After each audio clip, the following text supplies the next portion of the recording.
Also, another time I came down off the bridge to find Charlie Brown, who's with us now, who was a baker, baking bread, and he had some wonderful loaves of bread. And I said, how about giving me a loaf of bread? And I was no longer a commissary officer, but he knew that, well, I was an officer. And how about giving me a loaf of bread? And he said, I'll do it, but first let me show you what it'll do to your stomach. And he pulled off the end of this loaf of wonderful brown bread, ran his hand up into the hull that was left, pulled it out, made a ball out of it, threw it over against the bulkhead, and it bounced off like a ball. And he said, now that's what it'll do to your stomach. You just have it if you want it now. And I took the bread. I also remember two of my real good friends were the officer stewards. One cook first class Mosley, another Anderson, who was either second or third class. But both of them were qualified submarine people. As I've already said, I was a very green, inexperienced farm boy playing sailor. I had a great deal of trouble with seasickness. And they had fun razzing me about my seasickness. I got over it eventually, but in the beginning I never missed any duty because of the seasickness, but I still had trouble.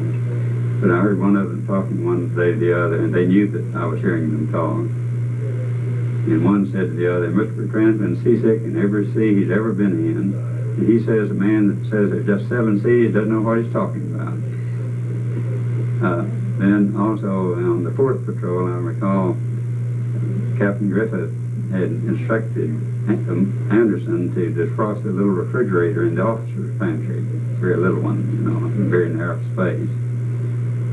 And he hadn't gotten around to it the first day, and Captain Griffith had instructed him a second day, and he still hadn't gotten around to it. And then we'd been under an intensified depth charge attack for, as I recall, 20 hours maybe, long, long time. I think that was the same attack where they were trying to locate us with a grappling, with a chain dragging over the boat and a grappling hook on the end to pull us up. This day, anyway, it was terrible. We'd been running silent for a long time, no air conditioning, no circulation. We didn't have air conditioning.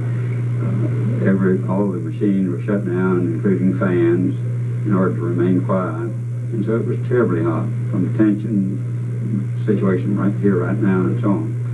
And so the skipper came in and found Anderson lying on the deck in front of this open little refrigerator. So Captain Griffith said, "What in the H are you doing, Anderson?"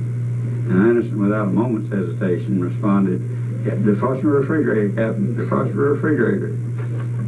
Well, I remember some of those funny things, and it was a wonderful group of men to work with. By and large, the ones I've come in contact are still the outstanding people that they were in the past.